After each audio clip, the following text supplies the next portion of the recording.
Olá, eu me chamo Harry e hoje vamos explorar um exemplo prático de simulação de uma unidade de gerenciamento de memória, mais conhecida como MMU em Python.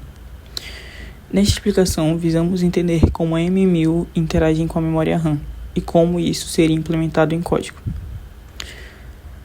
Para iniciar nossa apresentação, nós podemos ver no código que nós temos duas classes, a MRAM, que representa a memória RAM. Ela inicializa com 1024 células, todas com valor 0.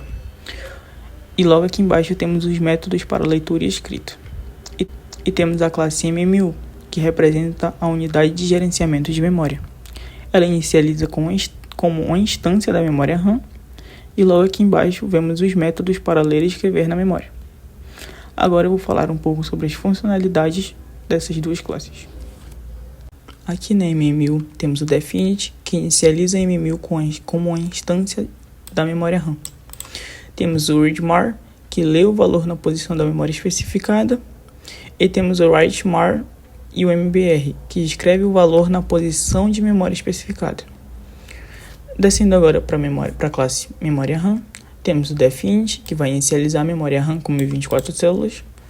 Temos o acesso, que vai realizar operações de leitura e escrita na memória, de acordo com o modo especificado. Agora vamos um pouco mais abaixo no nosso pequeno exemplo de uso. Primeiro instanciamos um objeto MMU da classe MMU.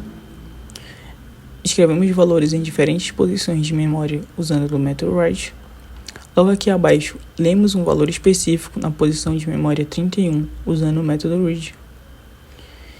E aqui estamos utilizando um loop para ler e imprimir os valores de algumas posições de memória. Agora irei rodar o código para vermos de forma prática como a MMU interage com a memória RAM.